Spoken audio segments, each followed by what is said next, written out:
إلك مو بس كلام، صحتي بعدك مو تمام. حبيبي انت والغرام والغرام. Almost made me think that all she want is me. I hit the club and she the first one that I see. السلام عليكم شباب، شلونكم؟ ان شاء الله بخير. شرحنا اليوم عن كيفية عمل حركات جديدة للنصوص في برنامج كينيماستر. طبعا شباب قبل لا ابدأ بالشرح اتمنى اذا ما مشتركين بالقناة تشتركون، واذا مشتركين فعلوا جرس الاشعارات وانطلع كل هذا الفيديو. طبعا شباب مثل ما تشوفون بعد ما دخلنا على برنامج كينيماستر اللي راح تلقونه بالوصف اسفل الفيديو، بعدها راح نجي نضغط على مستعرض الوساط مثل ما تشوفون هذه، وبعدها نجي على الخلفية. طبعا راح نختار اللون الابيض مثل ما تشوفون. هسه راح نجي نضغط على الخلفية اللي ضفناها وعلى هذا اللون، ونختار اللون الاخضر مثل ما تشوفون لون الكراما. وطبعا راح نكبر الخلفية بالحجم اللي نريده مثل ما تشوفون. بعدها راح نجي نضغط على الصوتي ونختار الاغنية اللي نريد نسوي لها التصميم. مثل ما تشوفون بعد ما ضفنا الاغنية، طبعا اذا كان عندك لحن ببداية الاغنية تقدر تتخلص منه، تيجي تحدد اللحن اللي ما تريده يظهر ويا الاغنية، وبعدها راح تضغط على المقص مثل ما تشوفون هذا اللي مأشر لكم عليه، وتنطي قص الى يسار الاطار. طبعا هسه راح نضغط على الصح، وبعدها راح نضغط ضغطة مطولة على الاغنية ونخليها ببداية الخلفية. طبعا بعد ما سوينا هذه الاغنية وضفنا الخلفية، راح نجي على الطبقة وبعدها على كتابة يدوية مثل ما تشوفون. نختار الشكل المربع هذا. طبعا اللون تقدر تختاره باللون اللي يعجبك، فانا راح اختار اللون الابيض. طبعا هسه راح نسوي الاشكال بهذه الطريقة مثل ما تشوفون.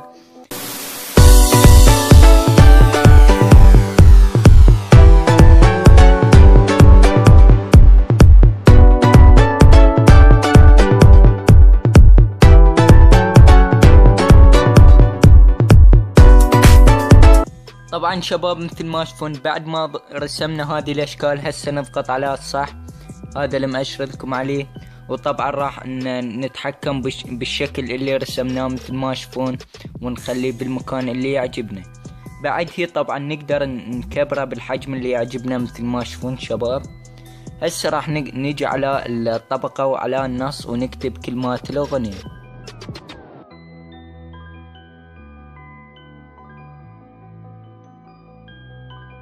طبعا هسه راح نخلي الكلمات داخل المربع مثل ما تشوفون شباب، وبعدها راح نجي على الرسومات ونضيف له. هسه راح نضيف له تمرير للاسفل مثل ما تشوفون، ونتلاعب بهذه السرعة مثل ما تشوفون شباب. هسه كذلك راح نجي على الكلمة اللي ضفناها وننطيها تكرار، نضغط على هذا الخيار وننطيها تكرار ونكتب بقية الكلمات.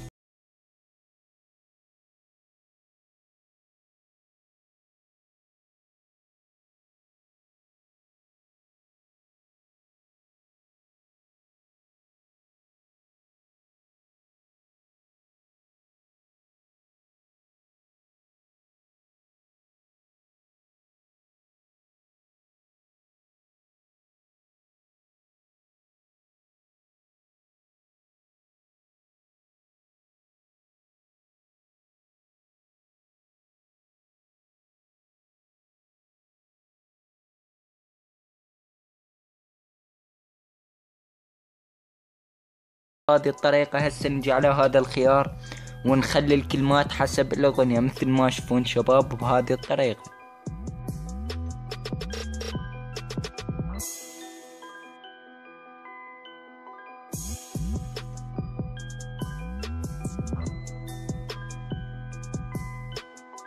طبعا هسه كذلك نجي على الطبقة ونكتب الكلمات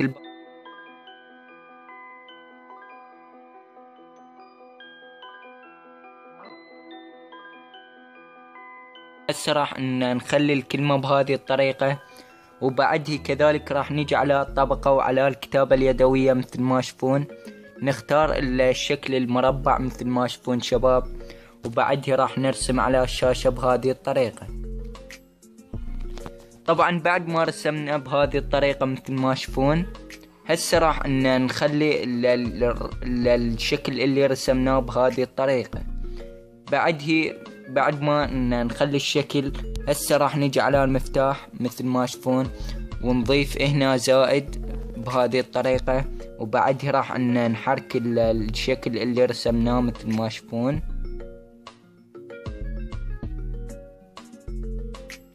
طبعا نخليه بهذه الطريقة وكذلك نضيف له زائد. هسه لو نشغل الفيديو ونشوف. طبعا هسه راح نسحب الشكل اللي رسمناه مثل ما تشوفون، نسحبه بهذه الطريقة، نخليه الى ان تنتهي الكتابة مثل ما تشوفون. هسه راح نيجي على النص اللي ضفناه وراح نيجي على الرسومات. طبعا راح ننطي مسح الى اليمين مثل ما تشوفون بهذه الطريقة حتى يكون مع الشكل اللي رسمناه.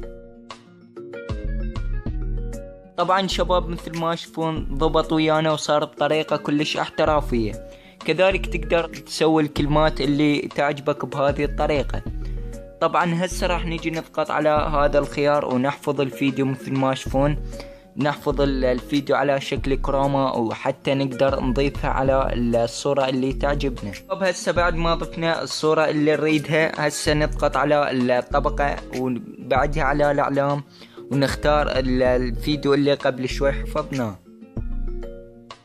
طبعا مثل ما تشوفون بعد ما ضفنا الفيديو نيجي على هذا الخيار وننطي ملء الشاشة.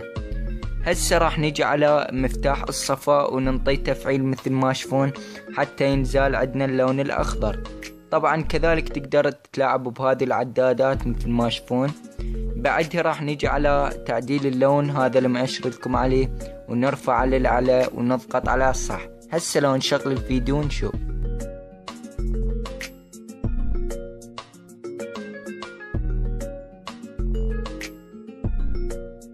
بهذه الطريقة قدرنا نسوي حركات للنصوص بطريقة بسيطة وكلش حلوة. تقدر تسوي الكلمات اللي تعجبك بنفس هذه الطريقة، ومثل ما شفت الطريقة كلش سهلة.